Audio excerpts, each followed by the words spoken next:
one of the mantras of the sexual libertines. They said, what do you care what consenting adults do in the privacy of their own home? But what Christians should have said, and some did, but not enough did, is, if your neighbors come home one day and start unpacking boxes out of the back of their car, and you pop over and say, hey, what'd you guys get? And they say, oh, we got a bunch of uranium. And they say, oh, we're going into our basement and we're going to try to split atoms. You're not overreacting to call the cops, because what they are about to do in the privacy of their own home isn't going to stay there. Well, welcome back, everyone. Today I am honored to have Pastor Toby Sumpter with me. Pastor Sumpter, thank you for joining me. Thanks for joining me. Yeah, here we are in your lovely office. All the books, all the knowledge. So quick introduction on you. You're a pastor at Christ Church. You are the author of the Having Two Legs blog. Yep. You have written many books, some of which are Marriage Militant, No Mere Mortals, and some other fantastic books which I've had the privilege to read. Okay. And you are one of the co-hosts of the Cross Politic podcast. Right. Along with David Shannon and Gabe Wrench. And on top of all of that, you're a father and a husband. All of those things are true. Yes, there we go. So we'll kind of start out at the beginning. Were you always a Christian? Well, I was blessed to grow up in a Christian home. So I don't remember when I first believed in the Lord. My dad became a Christian in college, and my mom grew up in the Christian faith as well. And so they were teaching me the gospel since before I could remember. I was baptized when I was about 4.5 years old, and my dad was studying baptism issues and trying to decide if he was Presbyterian or Baptist, and so I wasn't baptized as an infant.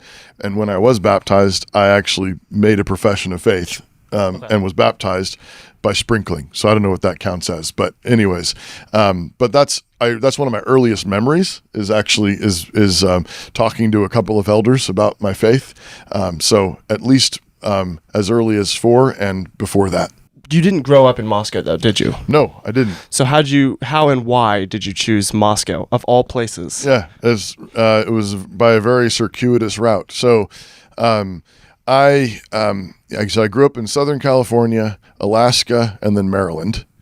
It's a big stretch. Yeah, it is. I know. So it's like not really on my way to anything. Yeah. But my dad is actually also a pastor. So he went to seminary after I was born, and ultimately became a Presbyterian minister. So I grew up in the faith that way as well. The last church my dad pastored while I was still at home, he's pastored other churches since, was in Maryland, right between Baltimore and Washington, D.C. And nearby is a city called Annapolis, Maryland, which is relatively famous. And there's an old college there called St. John's College. And it's a old classical college that's not Christian anymore.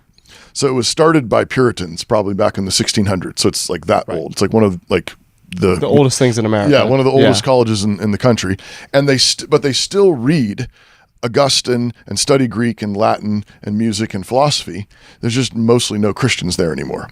Well, my buddy at high school, we went to a Christian high school together, told me about this thing called classical education, but the way he heard about it was from St. John's.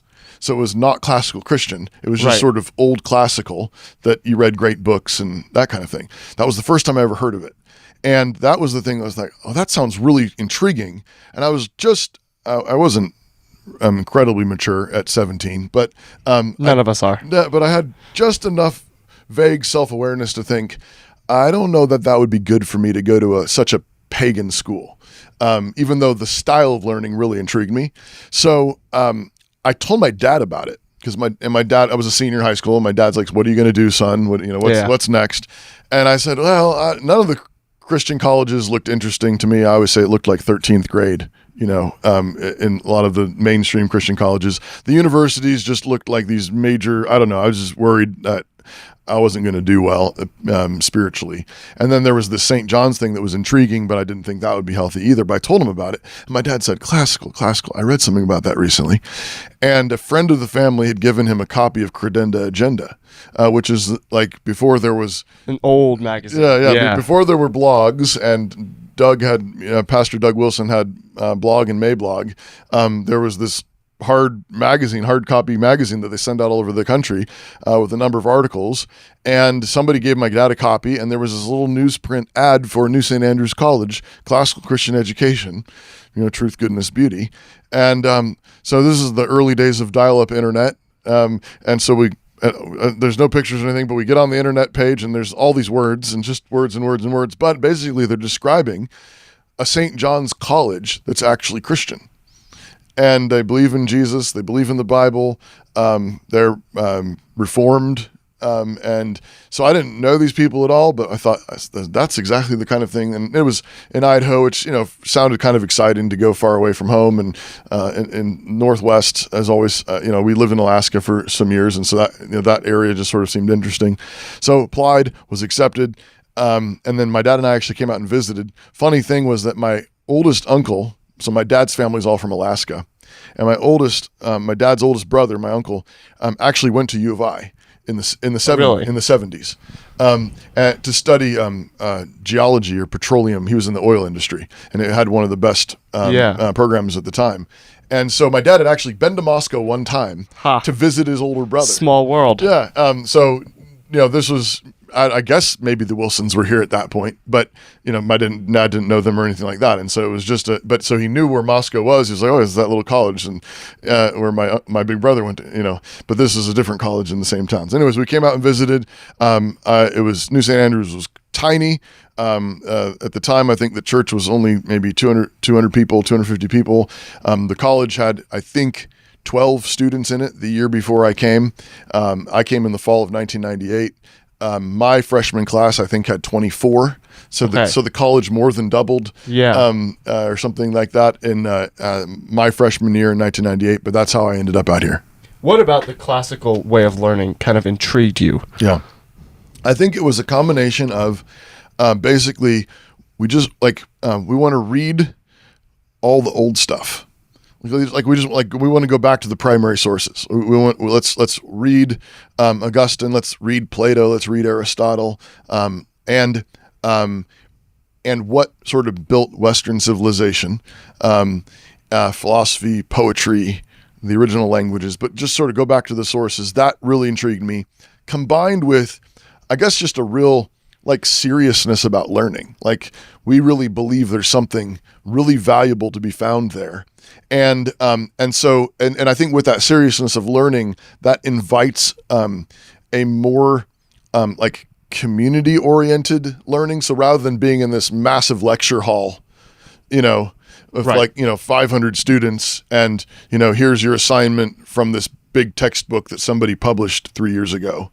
It's we're going to read Aristotle and then we're going to sit around and we're going to discuss it.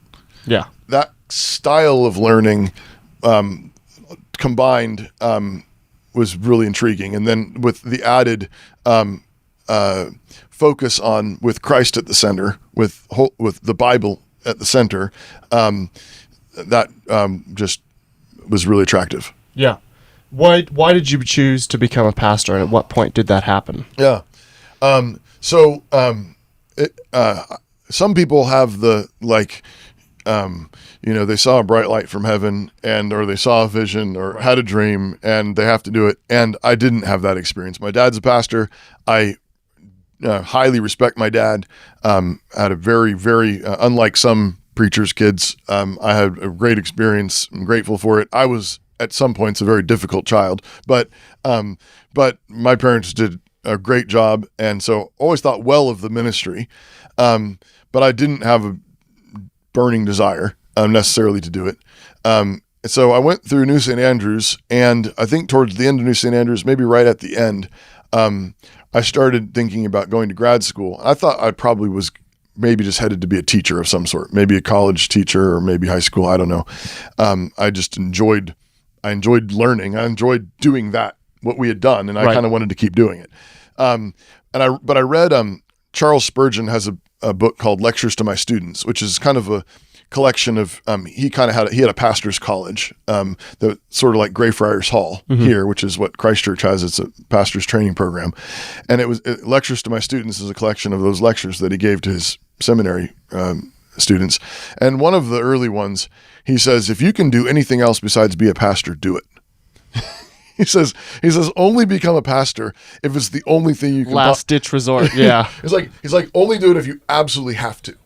And I think part of what he's getting at is just saying, like, it's going to be a very demanding calling. Right. And so don't do it if you think this is going to be like a plush job. Don't do it on a whim. Yeah. And like if you can be a plumber, if you can be a carpenter, if you can be a teacher, or something else and be happy doing it, just do that.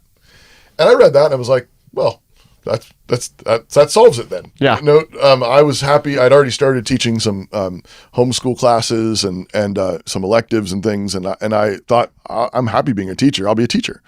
But at the same time, I didn't know. I was thinking about grad school. Nothing was panning out yet, and so I actually ended up talking to Pastor Wilson about doing Greyfriars Hall, more as sort of initially just auditing, mostly because I wanted to keep reading old books with Pastor Wilson. So sort of like, well, and New St. Andrews didn't have a grad program yet. If NSA had a grad program, I probably would have just jumped into that, but they didn't. So the next best thing was read old books and study the Bible with Pastor Wilson, and I got to learn Greek and Hebrew, and which was fun. So that's how I started. That was basically my slippery slope, or the gateway drug or whatever. So the first year or two, I did it, and I was just sort of very much like, I'm an auditor, I'm learning, but I'm not. Right. I'm not going to become a pastor like the rest of you guys. Yeah. They would literally sometimes hand clipboards around to sign up to like preach somewhere, and I just dutifully passed it along to the next guy. But a couple of the guys in the Greyfriars program started making fun of me for that. And maybe the Lord used some of my pride where they would be like, come on, why are you afraid? Why won't you ever preach? And I'm like, well, I'm not doing that. And one guy in particular kind of kept on poking and prodding. And I think one time he even sent me an email and sort of made fun of me and challenged my manhood and things like that. And so I thought, I could preach. I could give a sermon if I had to. And so on a whim, or I don't know, I one time, there was this one church north of here that didn't have a pastor that was regularly asking for pulpit supply, and I signed up. And so one time I went up and I preached, and my wife afterwards said, I don't think you're called to this. So I thought, well, there you go. That's doubly confirmed, triply confirmed.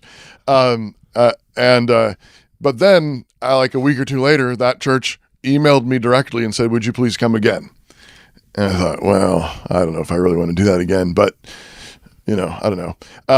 I was, and there was some practical things involved. I mean, it was, I was very poor as a teacher, and you get a little gift for preaching, and and I thought to myself, well, maybe around Christmas I'll have another break. I was teaching at the time and working some part-time jobs, and that, well, maybe in a few months at Christmas, and that'd be nice, help pay for Christmas or something like that. And so I agreed to go in a few months. So I went at Christmas, and my wife said, well, it was a little better. And then after that, they asked if I'd come again, and I think I went late in that spring again, and it was okay, it went fine. And then that following year, that same church, who still didn't have a pastor, said, rather than having random past preachers every Sunday, we'd like to get 4 guys to agree to come up once a month. And they came to me and said, would you be willing to be that one guy once a month? And I thought, well, okay, I guess. I mean, it's helpful to them, and they like it, and I don't mind. I like studying the Bible and teaching on it. And so I think initially it was sort of like, souped up teaching, a Bible study of sorts. And basically God used that next year of me going up once a month to really warm up to the idea of, oh, this is not so bad, and this is good. And that's following summer, that same church actually asked me to come up. They knew I was a teacher, so I didn't work as much during the summer. They asked me to preach every Sunday and do sort of like an internship. And so that summer was really helpful. I taught a Sunday school class, led worship, preached for this tiny little church plant. And by the end of the summer, I was thinking, okay, I think this is what the Lord wants me to do.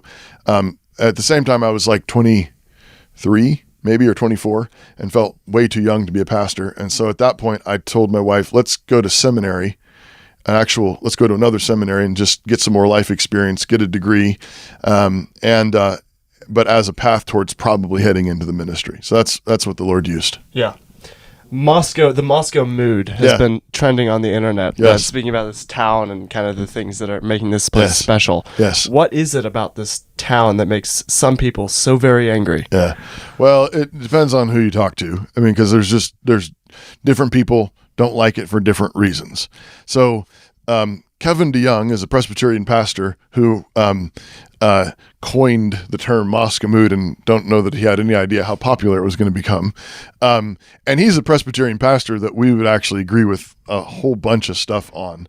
And so for him, I think he's concerned that, so one of the things that Pastor Wilson has worked on for many years is a kind of, I don't know what you might call a kind of a aggressive, jolly spirit. So jolly in that it's happy, but aggressive in that it also can include some mockery, what is sometimes called the serrated edge. Right. And so making, sort of like Elijah on Mount Carmel, telling the prophets of Baal to call louder, maybe their God's in the bathroom. Yes. Sort of Elijah, the Tishbite style engagement. And we're not doing that because we're popping off or we have bad attitudes. It's actually because we have really good attitudes, is the idea that we have the joy of the Lord. And sometimes the joy of the Lord just, like the Lord himself, sits in heaven. And when the nations rage and plot against Jesus, the Messiah, God just sits in heaven and laughs and holds them in derision, thinks it's the silliest thing in the world. You can't stop this. Yeah.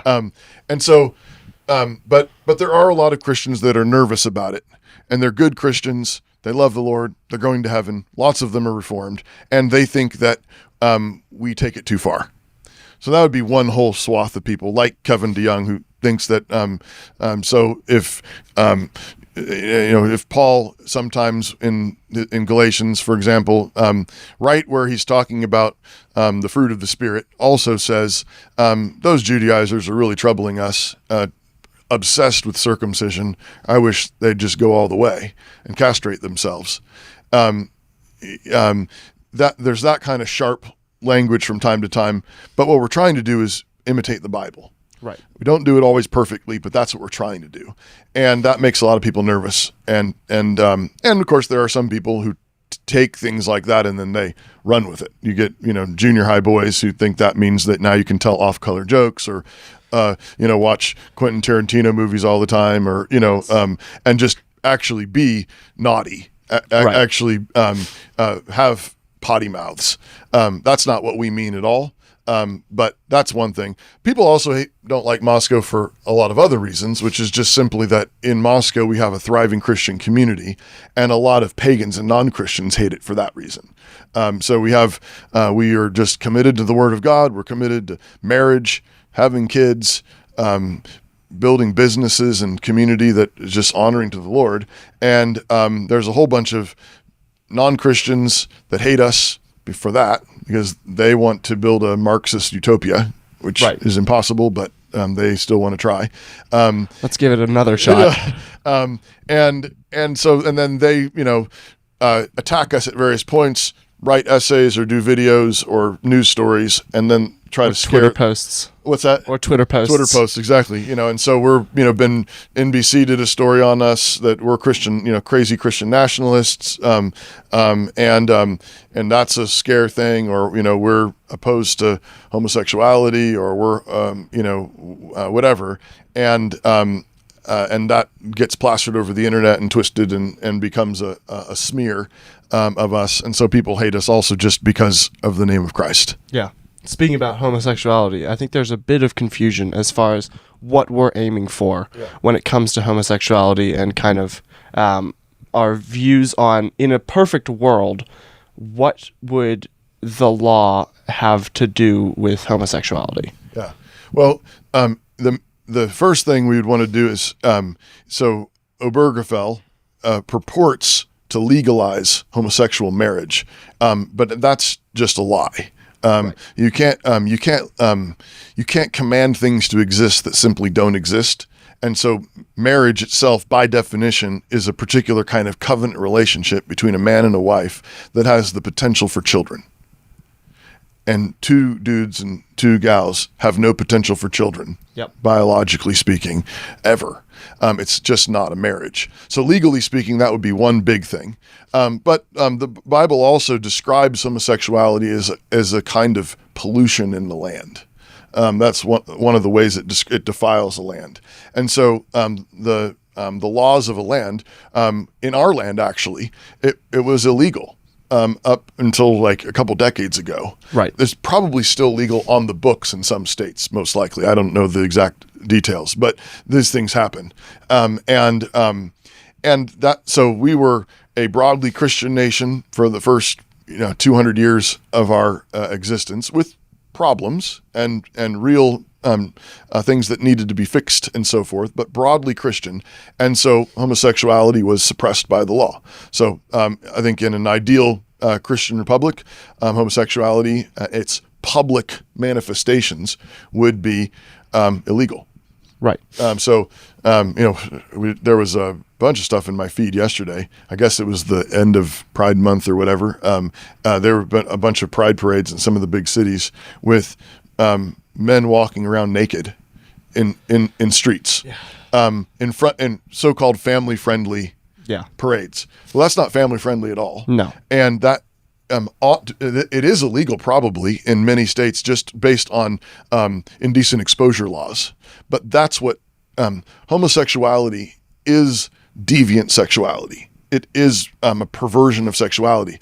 And you can't practice perversion and say, don't worry, it'll stop somewhere. Right. It's a gateway drug. There's no, many of us have been asking for a long time, what does the plus mean? And a whole bunch of us know what it means. It means pedophilia. Right. And the trans thing is meant to be the slope that gets them right into it. Because if minors can consent to surgeries, they can consent to sexual relationships. That's the thing that they're trying to break through, because they've made this superficial barrier of, consent. And so for a long time, no, of course not minors, because minors can't consent.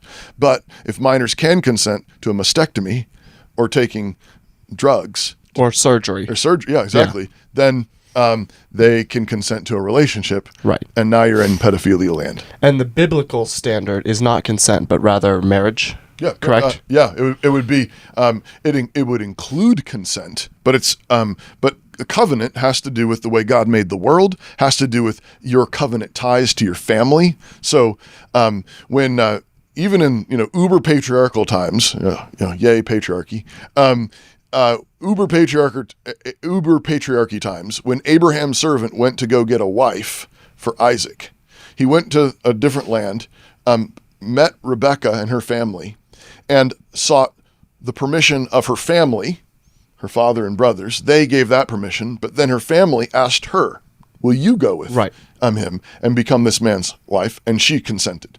So that would be, I would say our standard is covenant, which includes consent at multiple levels. But there's protections, and it's not just how do I feel in this moment? And it's binding. Yeah, right, exactly. Yeah. And it would include oaths and vows, and it's binding before God and man. Right. So how much should the law have, I mean, you mentioned that, 50 years ago, 100 years ago, homosexuality was outlawed. Mm-hmm. Why does the law have the right to say these two people can't do what they want in the bedroom? Right. Well, ultimately, we would say because God made the heavens and the earth, and he knows what is good for the world and what's not good for the world. So ultimately, that's what we're up against: is there a God in heaven, and do we have? And if so, do we have to obey him? And so a lot of people are saying, well, no, absolutely not, because there's no God, and they're defying God and so forth. But again, I would go back to the reason why the law has the right to do that.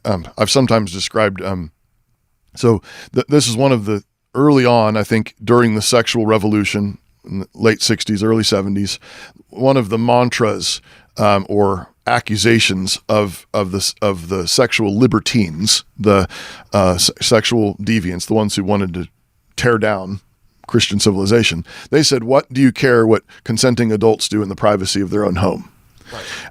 What are you, some kind of pervert, trying to make, what Christians should have said, and some did, but not enough did, is, so if your neighbors come home one day and start unpacking boxes out of the back of their car, and you pop over and say, hey, what'd you guys get? And they say, oh, we got a bunch of uranium. Oh, yeah. And this box over here is plutonium. Exciting stuff. What do you do with that? And they say, oh, we're going into our basement and we're going to try to split atoms. It's not, you're not overreacting to call the cops. You're not overreacting to say, no, please don't do that. Because what they are about to do in the privacy of their own home isn't going to stay there. Right. Okay. Which is exactly what has happened. So that's what they said. Privacy in our own home. You don't have to see anything. And here we are. Check out a pride parade. It didn't stay there. It didn't stay there for, Obergefell was what, 2015, 2016, and here we are. So I believe, and I think there's a, I'm happy, there's a nice linguistic connection here, but the family is nuclear. Right. We call it nuclear because it's the nucleus of society. It's the smallest component part. It's the smallest atomic part of a society. And what we have done is we have split the nuclear family. We have split the atom. And we've said it's not a husband and a wife one time for life in covenant marriage and their children. No, it can be whatever you want. And now what we have is an American Chernobyl. Yep. We have Western Chernobyl. And so because what happens in the privacy of your own home doesn't stay there. So back to the question, why should laws protect us from that? Well, that's why. Yeah. We are living in the nuclear fallout of the destruction of covenant family.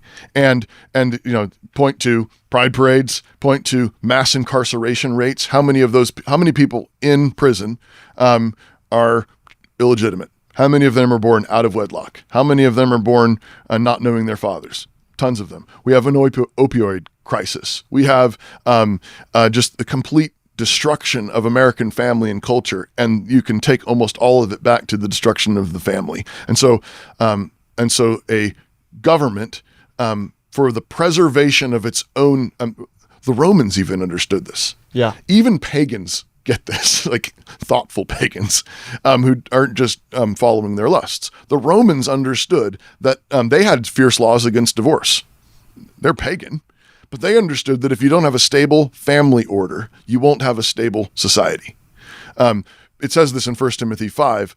Paul says that a man who doesn't take care of his own household is worse than a pagan, right? Worse than an infidel, worse than the Romans. You have to have order in the family in order to have order in the society. And so that's why civil law should protect that and punish those seeking to destroy it. Yeah. I was talking to Daniel Foucault, and he said that the largest anti-homosexual rally that's ever happened was in France. And which is somewhat surprising because France is known for many things, but against their lusts is not one of them. But he was like, there were over 1 million people there, even some homosexuals who realized that if you want to have a stable society, you can't allow this. Right. Yeah, no, everything bleeds out of the family. The family is the training ground. It really is the atom. It's the molecular cell of the body of the politic. And if you get a disease in there, then that metastasizes and you have cancer, right, which is what we have in our culture right now. Thankfully, places like France and even here in America, people are beginning to see the bottom of the barrel and seeing the pride parades, seeing the trans surgeries and little kids being... seeing the pedophilia. Yeah, seeing the pedophilia. And they're saying, no, that's disgusting. That's horrible. That's awful. And so, but fundamentally, not only do we need that repulsion, we need repentance. Yeah.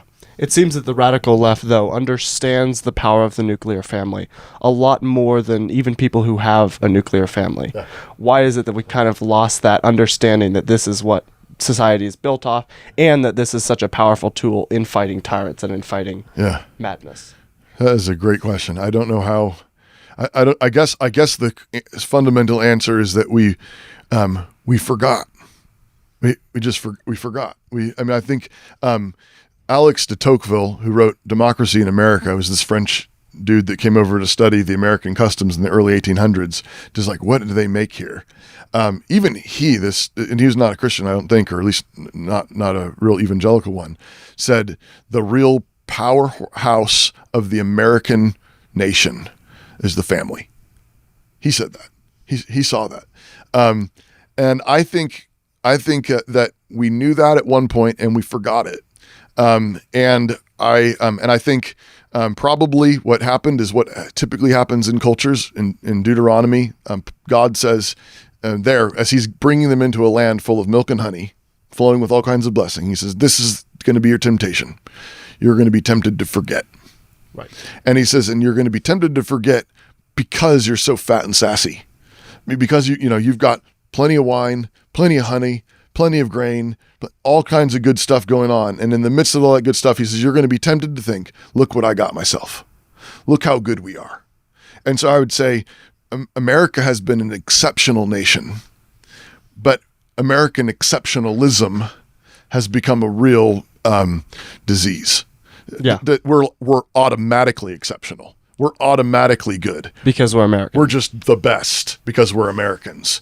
And that's the kind of pride that Deuteronomy warned against and said, when you do that, you're going to forget God, and then you're going to start acting like pagans, and then God is going to send all of the diseases and judgments that he sends on nations, he's going to send it on you, which is oftentimes just a kind of madness, which is what God is doing. I mean, we're under God's judgment because we're the kind of insane that kills our babies by the millions. We are that kind of madness. And now we've got the tranny stuff and the pedophilia stuff, plus, on top of economic stupidity and political stupidity. It's all just a bunch of madness that we're doing to ourselves. But I think fundamentally we forgot. But I think God, in his mercy, he allows sometimes, I think the parable of the prodigal son is about Israel, but I think it's also about all people who forget God's goodness. So sometimes he says, okay, fine, take your inheritance and go blow it. Right. And we do. And you end up eating pig pods in a pigsty. And in that moment, there's a real opportunity to come to your senses, which is what the prodigal son did. And I think there's a real opportunity for us to do the same. People are waking up. They're saying, you're doing what in the streets? You're doing what with kids? You want to have a dude in a gaudy, immodest dress dancing in front of my kids? How much of my money are you taking for taxes, and what are you paying for? And you want, our assistant national health secretary is a dude in a dress, is a dude who thinks he's a woman. And I think that's a lot of pig pods, right, that we're munching on right now. And a whole bunch of people are saying, this is awful. Doesn't taste good. And I think people are beginning to have these conversations and saying, wait a sec, where did we go wrong? And I think people are saying, well, we started murdering babies by the millions. We stopped acknowledging God in the public square. We thought that we could somehow be neutral or secular. We said that you can have sex with anything and anyone, anytime. And then we said 2 dudes could be married. And maybe we ought to rethink all that. So, yeah. It doesn't seem to me to be an accident at all that, you're absolutely right. The liberals understood better than we did that Christian marriage, Christian family is at the core of a thriving, free country. And they tore it down. And we kind of let them, and because we believed their lies that they were just going to do it in private, and they just wanted to be left alone. But it turns out that's not what they wanted to do at all. It's like a virus saying, "I just want to be left alone." Viruses don't leave you alone. Cancer doesn't leave you alone. Yep. So, but I think there's a bunch of people who are beginning to wake up and saying, "Wait a sec, God says that He builds houses and He guards cities through families." And He gives children to be arrows in the hands of mighty men. And those children grow up and they stand with their fathers in the city gates. Yeah. That's Psalm 127. And those are godly families, right? Yeah. But this blessing also is a common grace that's right, bestowed on all families, correct? That's right. No, so marriage is good for the world. And so it's better for even pagans to be married than not. But it's one that really only makes sense where there's a strong Christian presence and consensus. So Yeah. I would teach Hindus about marriage as a good thing for their culture, but they're really not going to be able to pull it off it's like, this is the way God made the world, but they're not going to be able to pull it off in its full potency and glory without Christ. Yeah. And kind of on the opposite end of that, working hard to swim upstream, we have Moscow, where many of the people, at least the Christian sector in Moscow, many people are getting married early and young, and families are with lots of kids and everything. Right. And what are the dangers that you've potentially seen of getting married too young, or that just kind of like push to get married? Right. Well, I think there are a lot of the obvious ones, which is, so like the world is constantly saying, well, don't get married too young because you don't know who you are yet. You're not very wise yet. You don't know, how you're going to get along. Well, but there's sort of a kernel of truth in all of those. Mm-hmm. But it's sort of weaponizing those for basically really worldly ends. Right. Make sure you get, your 401k going, make sure you have a boat and a camper and a house in Bermuda, before you even think about marriage. And it's just it's an upside down materialistic worldly way of thinking.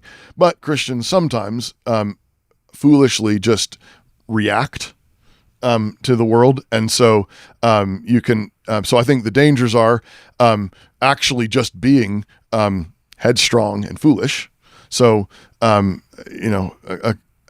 said all things being equal, I think aiming for marriage in your early 20s is what you ought to aim for. Right.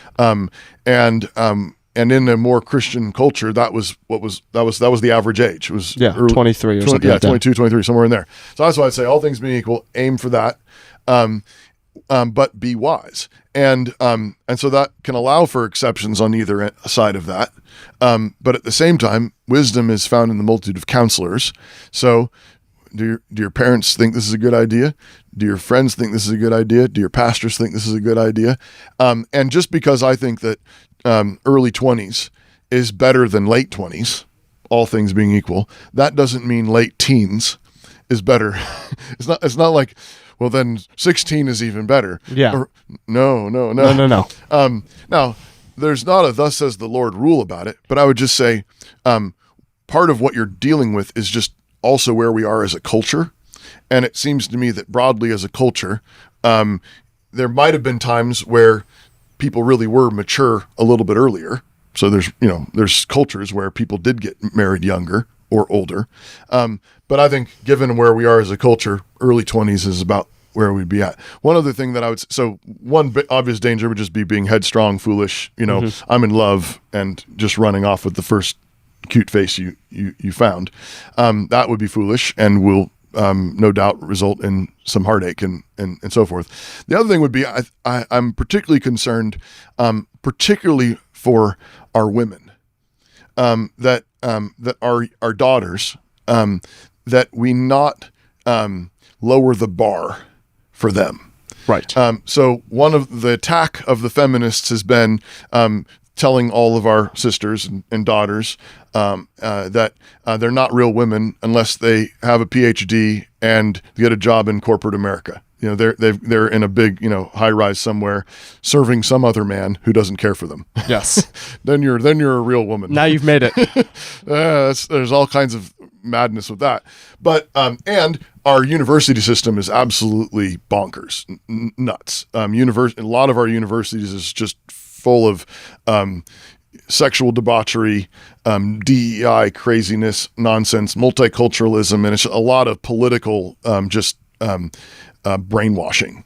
And so you get to pay bazillions of dollars and go into tons of debt to get brainwashed for 4 years, lose your virginity, have a few abortions, and then come out the other side with a piece of paper that says you can be a slave for some corporate guy. Fantastic. Sounds like a real win. No, so I'm 110% against all of that. But what can happen is in reaction to that is a bunch of Christians are saying, well, I want my daughters to be a wife and a mom. So I decided to finish high school at 16 and she's learning how to bake with mom and she collects chickens every morning on the homestead. Now, if you're a farming family and that really makes sense, I'm not saying that's immoral necessarily, but don't lower the bar. Right. we want daughters who are more educated than the ding-dongs. High-powered women. Yeah, Right. that are coming out of the university system. We want daughters who could run circles around those silly corporate feminists. They could run circles around them intellectually and think that the highest calling is to be a wife and a mom. Right. So that would be another danger that I'm concerned about, is I don't want to lower the bar because being a wife and a mother is not a lower calling than being a corporate CEO. It's a far higher calling. You're going to bring immortal souls into the world, and you're going to raise them for 18 or 20 years and launch them into the world to change the world. That's way better than being a bookkeeper for some high-powered corporate company. So you need to be more well-educated, not less. Yeah. And part of being a wife is also having the ability to counsel your husband, Yes, correct? And absolutely. so being educated in, Yes. Right. in business and politics and things like that is very helpful for that as well. Exactly, yeah. It seems that many of these big companies this month specifically actually didn't transition their logos to pride logos or that. Right. And we're kind of seeing a shift away from that. Yeah. What has kind of caused that, especially in big corporations whom you would think would just go with the flow? Right.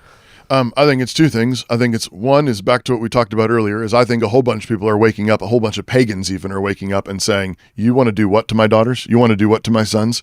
I think they're waking up and seeing that there's actually a virus here, a cancer. This is not them wanting to be left alone. They're saying, salute the flag or else. Yeah. And there's like, what? So a whole bunch of people have rejected that. And then I would say a whole bunch of the big companies, well, money talks. Mm-hmm. And I think a whole bunch of them are just doing the math. And, Target wanted to be at the front end of, progressive stuff. And I think they felt like, they got punched in the gut. A whole bunch of people said, well, if that's how you feel, then I'm going to go somewhere else. I didn't like you that much anyways. And other places have done similar things. So I think there's been a double of, number one, just a gut level across America that just said, no. I can no longer lie to myself. Yeah, I'm not going to lie about this anymore, and I'm not going to salute your flag, and I'm not going to celebrate that. And if you are intimating that you would make me celebrate that and join you in that, then I'm going to take my dollars elsewhere. Right. That's frankly un-American. Yeah. And so I think they've done that. And I think a whole bunch of people put their finger in the wind and said, well, we don't want them taking their dollars elsewhere. Let's mute this. Let's turn the volume down on this stuff. So I don't know that there's been a massive reformation at all yet, but I think there's been a sort of a practical, like, let's do the math here. And I don't think this is a winning strategy. A whole bunch of people have dropped their or lessening their DEI training stuff too, along the same lines. I think a company called Tractor Supply just put out a thing. Yes, I saw that. That said, hey, we've listened to you, and we're not going to do this anymore. We're a family company, and we want to honor you all. And I mean, they're serving farmers. And a whole bunch of farmers are like, I'm not into your thing. The farmers are very based and understanding people. Yeah. Well, you work with the land. You work with animals. You work with, like, it's sort of like there's a whole bunch of like common grace in sort of natural law stuff that's just like you can't, like, homosexuality doesn't work with the animals. Like you can't make more cows. It's like, so I think that keeps earthy work. Good blue collar, hard work. Getting your hands dirty. Keeps you close to the world that God made, and a whole bunch of those people are keeping us sane. Yeah. Where does cross-politic come in as far as analyzing and understanding all of that? Yeah. So cross-politic was started in 2016 as an attempt to bring a very explicitly biblical and Christian worldview to bear on the public square. And so that's so what we're trying to do is talk about the real world that God made with people who are making a difference. So we do a lot of interviews, but we also just have conversations about what's going on in current events, the public square, politics. We talk about all this stuff all the time. And we are, there's three of us, and we kind of come from very different backgrounds, which is really helpful and fun. And so the goal is basically to actually talk to a lot of, for a long time we've said that sort of our target audience is a car mechanic who thinks something crazy's happened in his country and wants to know what to do, and or a farmer who says, "What in the world?"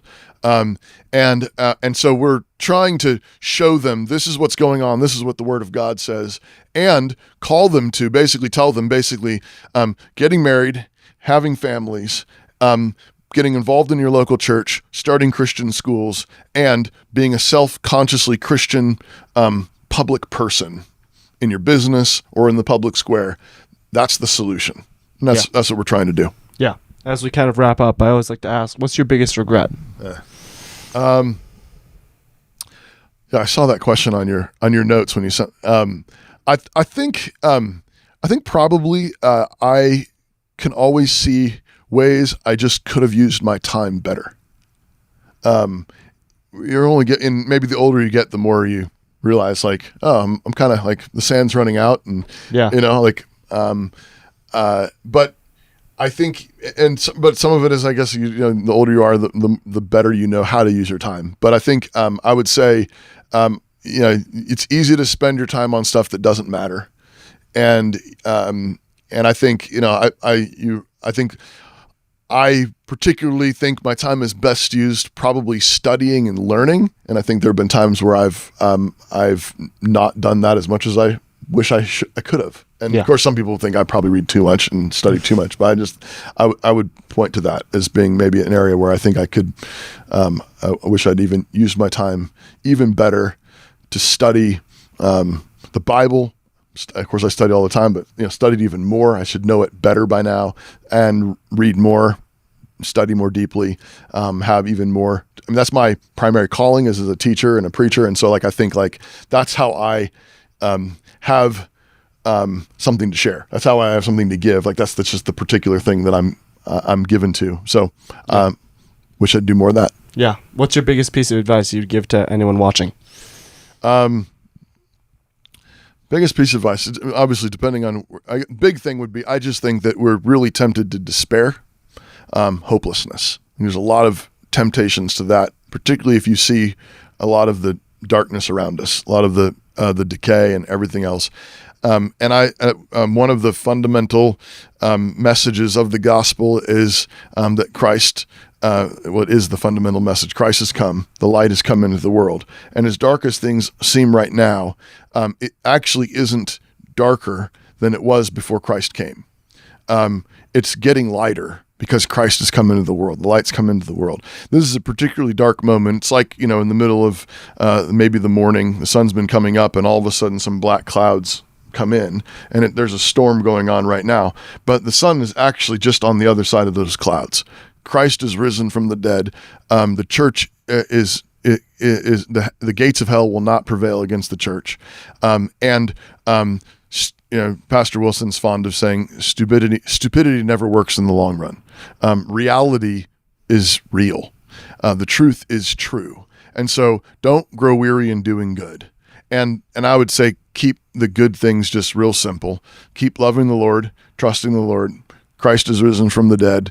The darkness can't win. And then don't grow weary in doing just the basic good things, like get married, have kids, study, learn, work hard.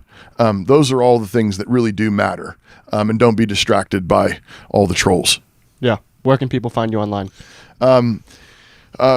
My blog is called Having Two Legs, and its website is tobyjsumpter.com. And my Twitter handle or X handle is TJ Sumpter. And you can find me with either TJ Sumpter or Toby J. Sumpter on various other places, or crosspolitic.com. Yep. I'll put links in the description. Thank you so much for coming on. Thanks so much, Jackson. It's been a pleasure. It's great. See you guys.